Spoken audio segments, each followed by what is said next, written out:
Ce programme vous est offert par la SENSAP, première institution publique en RDC certifiée ISO 9001.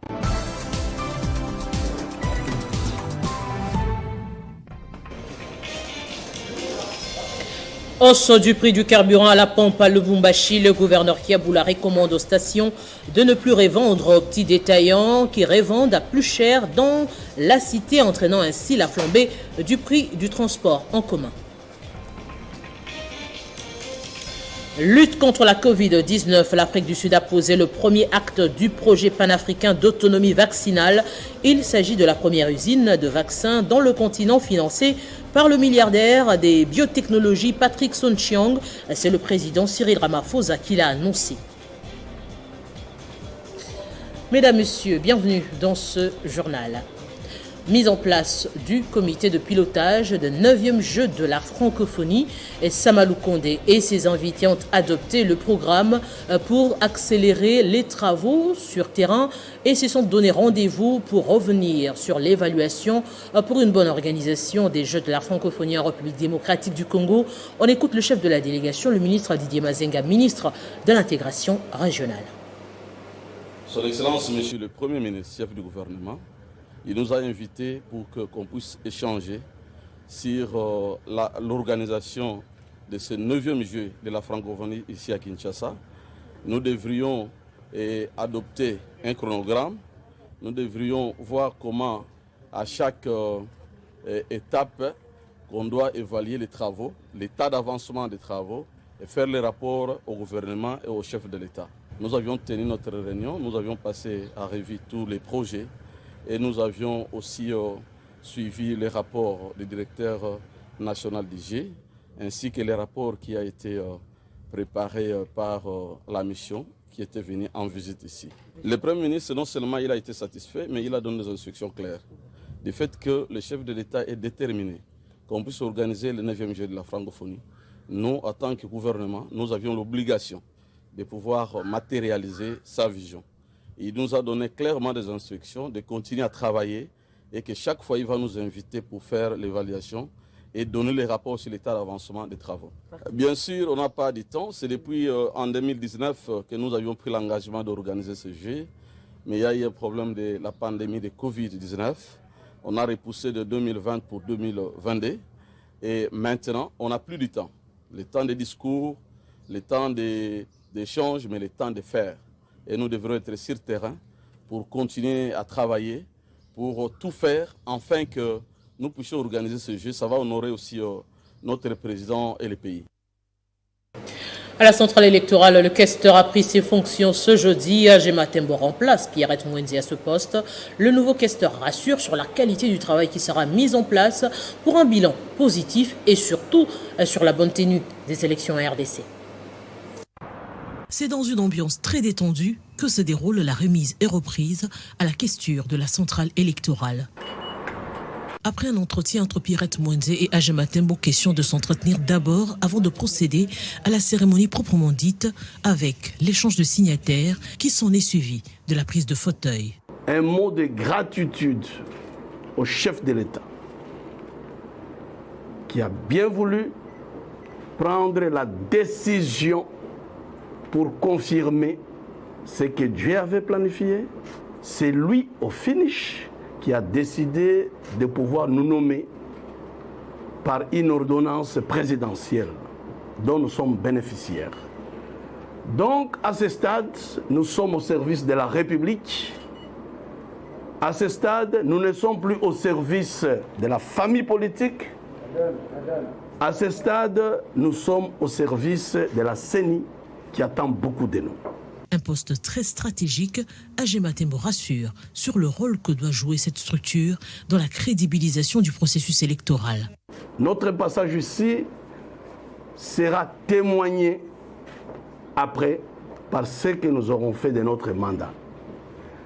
Et notre mandat est sous le signe de continuité, surtout d'innovation qu'on veut bien apporter. Juste après la cérémonie, place à la visite des différents bureaux.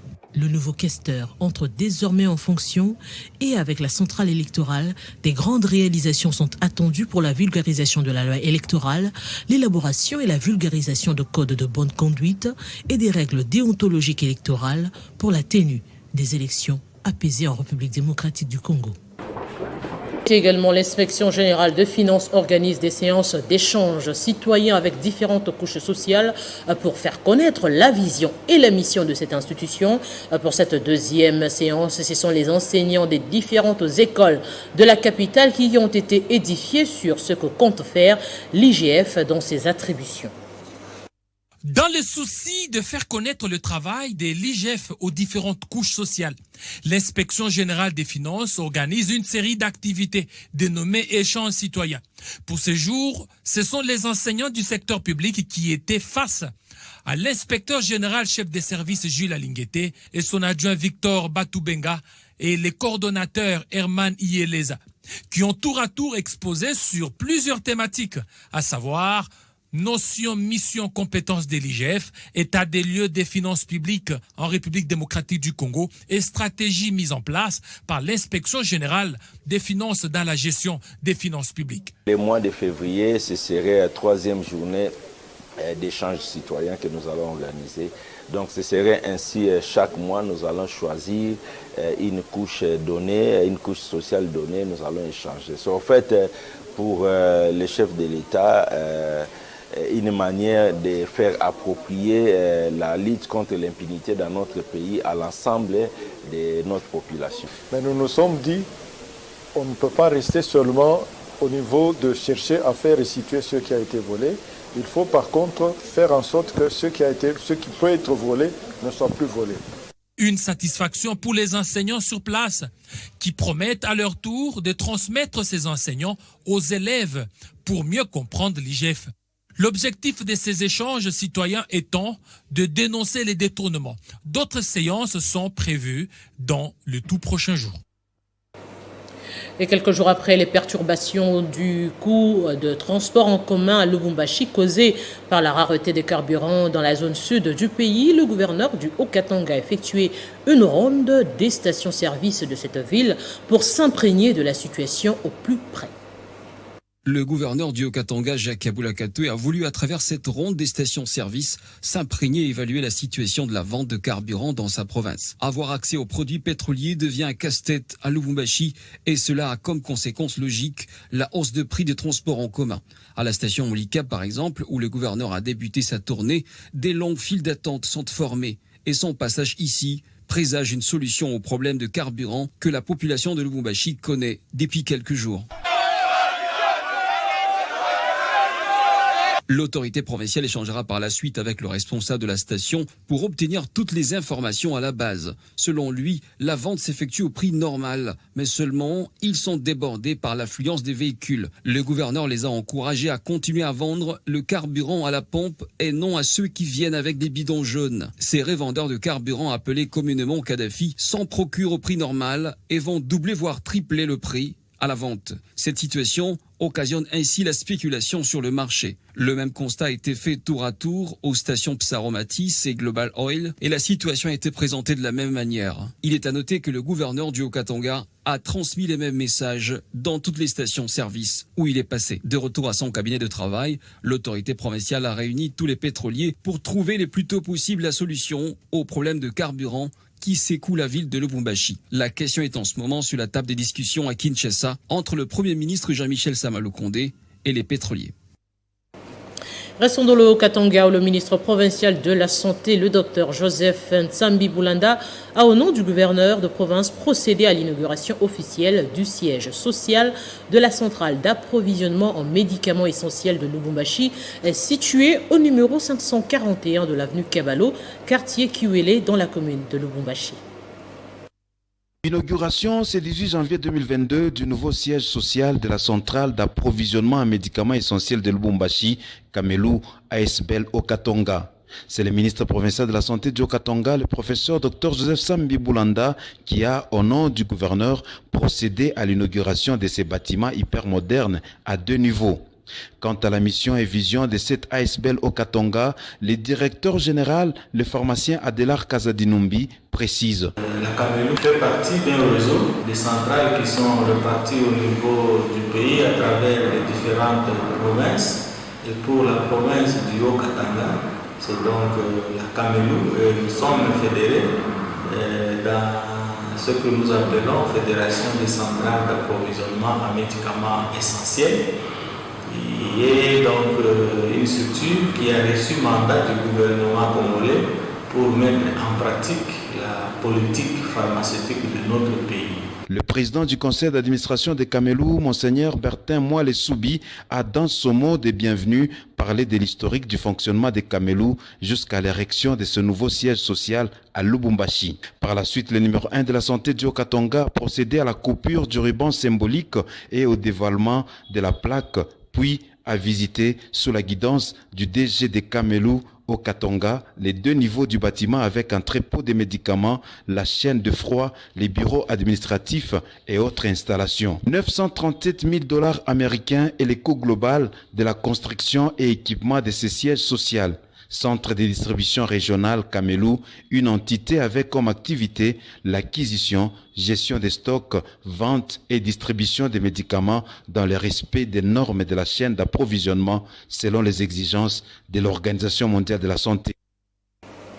Et dans le Lualaba, l'ancien vice-président de l'Afrique du Sud, Galema Motlante, a été reçu par le gouverneur intérimaire ce jeudi. Fifi Masuka et le membre du conseil d'administration d'Avanoé Mines se sont entretenus sur le développement de la province du cobalt et du rôle que peut remplir le projet de l'entreprise minière Kamoa.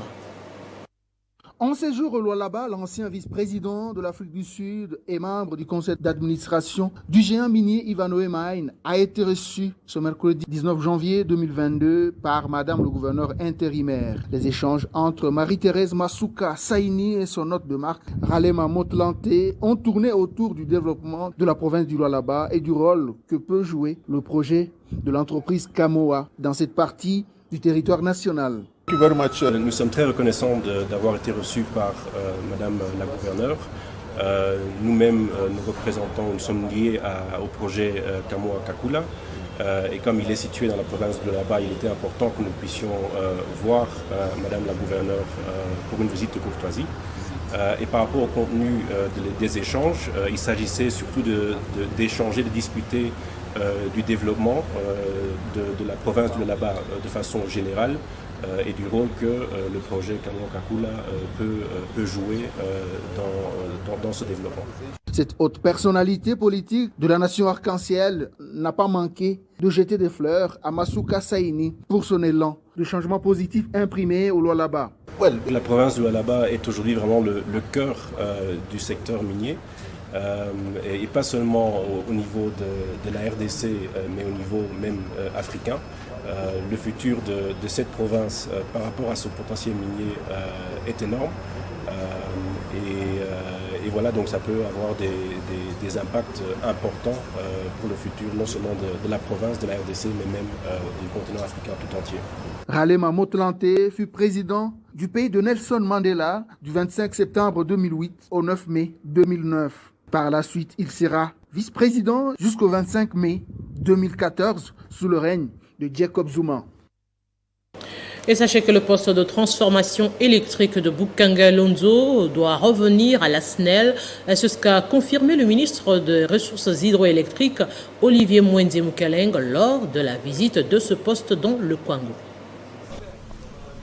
Installé depuis 2016, ce poste n'a connu aucun entretien. Pour 3 transformateurs de 25 mégavolt-ampères de puissance chacun, les besoins des Bukanga Lonzo tournant à plein régime sont comblés. La puissance excédentaire peut servir les populations environnantes. Celles des Kenge peuvent donc rêver, avec raison d'ailleurs, parce que les financements pour les lignes vers les chefs-lieux de la province du Kwango est disponible. Accompagné du directeur général des SNEL SA, Jean Bosco Kayombo Kayan, les ministres des Ressources hydrauliques et électricité, Olivier Mwenze Mukaleng, qui a visité les sites, était on ne peut plus clair. Nous avons décidé en Conseil des ministres de remettre ce poste à la SNEL. nous sommes impliqués au plus haut niveau pour que la population de la province de Kwango reçoive cette énergie le plus rapidement possible. Par rapport au financement, ce que je peux dire, c'est ceci. Il y a, au niveau du gouvernement, nous avons inscrit le projet dans le budget de l'année 2022. Donc le financement, il est disponible. 70 km à vol d'oiseau, c'est la distance qui sépare Kenge de la lumière. Avec les études disponibles et réalisées par SNEL, qui n'attendent plus que la validation par le Conseil des ministres, l'on peut dire que Kenge et ses environs seront éclairés. Un pylône menacé par une béante tête d'érosion a également été inspecté pour des travaux anti-érosifs urgents. Et à l'Équateur, la population réclame les 10 bus Transco destinés à assurer le transport en commun dans la ville de Mbandaka et ses environs. L'arrivée des 10 bus à Mbandaka était annoncée pour décembre dernier, mais jusqu'à présent, aucun bus n'est arrivé à destination. Par la même occasion, elle a rappelé le 2 jeeps, 6 canons rapides et autres biens dotés au commissariat fluvial de Mbandaka par la société française Soletap au temps du gouvernement Ilunkamba qui ont pris une destination inconnue. On écoute Jean-Paul Kayembe, coordonnateur de la nouvelle société civile de Mbandaka. La nouvelle société civile congolaise de la coordination de l'Équateur a constaté que la province de l'Équateur est oubliée dans ses gouvernements. Nous demandons au Premier ministre Sama Lukonde, il y a eu 10 bus qui ont été destinés pour la province de l'Équateur, dont on avait demandé l'exécutif provincial d'envoyer 16 personnes, dont 12 chauffeurs et 4 personnes qui devraient avoir aussi la formation pour les entretiens de ces derniers. Malheureusement, nous, la population de l'Équateur, nous attendions après la formation que les 10 bus seront ici. Mais à travers les sources que nous avons d'informations, les 10 bus étaient déjà sortis des Transco vers la destination Mbandaka. Mais jusqu'à présent, les 10 bus ne sont pas à la destination. Ministre national du transport, nous vous demandons dans bref délai, dans 24 heures, de nous envoyer nos 10 bus ici à l'Équateur. Parce que la province de l'Équateur n'est pas en dehors de la RDC. Et si le président de la République prône le peuple d'abord, même nous, les Congolais qui habitons la province de l'Équateur, nous sommes parmi ces peuples-là. C'est pourquoi, Monsieur le Président de la République, nous venons auprès de vous, par ces messages, solliciter votre implication, afin que les matériels destinés à la province puissent arriver avant votre arrivée ici. Voilà. Et en politique, démission de Jean-Marc Kabound, les réactions se multiplient après celles des groupes parlementaires membres de l'Union sacrée et des députés provinciaux de l'UDPS. L'Alliance pour la réforme de la République A2R de la députée nationale Henriette Ouamou a aussi réagi lors d'une déclaration politique rendue publique mercredi à Kinshasa. Ce groupement politique a renouvelé son soutien au président de la République et aux forces armées de la RDC. Depuis qu'il a annoncé sa démission sur son compte Twitter, nombreux leaders d'opinion réagissent pour apporter leur soutien au chef de l'État Félix-Antoine Tshisekedi Tshilombo et aux forces armées de la République démocratique du Congo.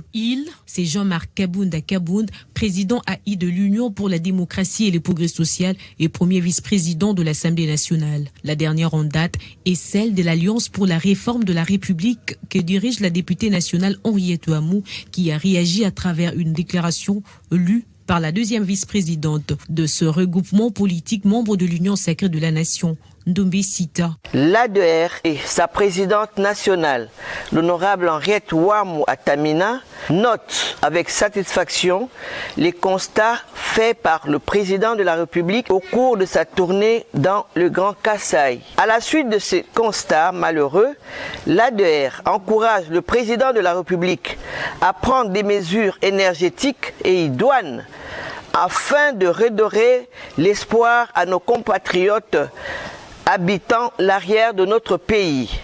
Au plan général, l'A2R apporte son soutien au président de la République dans toutes les initiatives qu'il prend en faveur de l'amélioration des conditions de vie des populations congolaises et de vivre ensemble dans la concorde et la paix. Au plan économique, l'ADR salue les efforts entrepris pour assainir l'environnement économique et financier de notre pays. Concernant la situation sécuritaire qui prévaut dans la partie est du pays, l'ADR appelle à la mobilisation. L'ADR invite le peuple congolais de se mettre debout pour un soutien total au président de la République, commandant suprême des forces armées de la République démocratique du Congo. L'Alliance pour la réforme de la République a pris position et appuie en même temps différentes réformes entreprises par le président de la République. Et puis l'Agence congolaise des grands travaux a procédé ce jeudi à l'évaluation annuelle des travaux du projet Kasumbalesa Mokambo Sakania. Le but est de voir ce qu'il reste à faire et être présent, outre le ministère de tutelle, le secrétariat général aux travaux publics, l'entreprise chinoise exécutant les travaux ainsi que la source de financement qu'est la firme Jiayu. Reportage. Commencé le 16 octobre 2020, ce projet vise à améliorer la capacité de transport de la logistique transfrontalière à partir de la ville de Sekenya en République démocratique du Congo. Sa mise en œuvre comprend les bitumages de la route numéro 1, tronçon Kasumbalesa-Sekenya pour les 144,71 km sur 2 voies, mis à part dans les traversées de grandes agglomérations où la route passe à 2x2. La construction des 4 postes de pillage d'un port sec à Sakanya, à Lukamba, d'un poste frontalier à Mokambo, 2 parkings modernes et une base vie. Il a été inscrit par le chef de l'État dans le programme en cours pour le développement des infrastructures, dont le corridor sud de la République démocratique du Congo, car il répond aux directives du programme présidentiel accéléré de lutte contre la pauvreté et les inégalités. Cette évaluation faite le 20 janvier dans la salle de réunion de la direction générale de l'ACGT a permis aux parties prenantes de se rendre compte du travail déjà réalisé. L'on note par exemple que des 145 km sont déjà revêtus de la couche de roulement, que les 4 ouvrages des franchismes prévus sont déjà réalisés. Edmond Koukéré, conseiller du ministre Alexis Gisaro, a une explication à cette prouesse. On retient que les projets avancent extrêmement bien. Il reste à peu près quelques kilomètres des travaux de finalisation, entre autres la signalisation. Nous croyons que c'est un projet qui a été bien préparé et que l'entreprise est une entreprise sérieuse et qui a mis à la disposition les ressources financières. Une fois complètement réalisé, ce projet proposera une route rapide, alternative entre la République démocratique du Congo et la Zambie, en assurant l'interconnexion entre le port sec de Kasumbalesa et celui de Sakanya. À noter que ce projet est financé sous les modes de partenariat public-privé avec comme concessionnaire Jiayu International pour un montant de 220 millions de dollars américains et comme exécutant de travaux, la firme chinoise CCESC, l'agence congolaise des grands travaux, assure pour sa part la maîtrise d'œuvre. Et dans le reste du continent, je le disais en titre, très éprouvé par le Covid-19, l'Afrique du Sud a posé le premier acte du projet panafricain d'autonomie vaccinale. Il s'agit de la première usine du continent qui fabriquera des doses de vaccins de A à Z financées par le milliardaire des biotechnologies Patrick Soon-Shiong. Une fierté pour l'Afrique du Sud qui fait figure de fer de lance dans la lutte pour l'égalité à l'accès aux vaccins anti-Covid. C'est le président Cyril Ramaphosa qui l'a annoncé hier en déclarant qu'il faudra encore du temps pour matérialiser ce projet. C'est une première en Afrique depuis l'avènement de la pandémie à Covid-19. L'Afrique du Sud, précisément la ville du Cap, accueille la construction de la première usine des vaccins 100% africains censés combattre le coronavirus. C'est dans son pays natal que le milliardaire Patrick Soon-Shiong décide d'investir 170 millions d'euros. L'objectif est de mettre fin à l'inégalité vaccinale relevée par cette pandémie qu'il qualifie d'apartheid sanitaire. Ce dernier affirme avoir développé un nouveau vaccin, dit vaccin de 2e génération, que sera fabriqué en Afrique du Sud et exporté dans le monde entier. Cet entrepreneur sud-africain se veut engagé pour bâtir une industrie durable, non pas par un simple produit, mais bien une industrie des biotechnologies du XXIe siècle. Le président Cyril Ramaphosa, qui a procédé au lancement de cette usine, salue l'initiative de ce digne fils de port, Elisabeth. Le président sud-africain a dans son mot des circonstances qualifié ce moment d'une victoire dans la lutte contre le coronavirus. Pour lui, c'est une étape importante dans la marche en avant de l'Afrique vers une couverture santé universelle de qualité. Les prochaines destinations des usines Patrick Soon-Shiong sont le Botswana, le Ghana, le Kenya et l'Ouganda. Objectif, 1 milliard de doses par an d'ici 2025. Des vaccins contre le Covid-19 bien sûr, mais aussi contre le VIH-Sida, la tuberculose et les cancers grâce à un transfert des technologies opérées par les entreprises des Patrick Soon-Shiong. Et place au rappel des principaux titres. Hausse du prix du carburant à la pompe à Lubumbashi. Le gouverneur Kiaboula recommande aux stations de ne plus revendre aux petits détaillants qui revendent à plus cher dans la cité, entraînant ainsi la flambée du prix de transport en commun.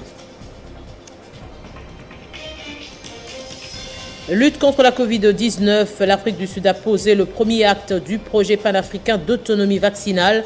Il s'agit de la première usine des vaccins dans le continent, financée par le milliardaire des biotechnologies Patrick Soon-Shiong.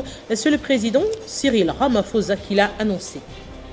Mesdames, Messieurs, ce journal est terminé à tous. Merci de l'avoir suivi.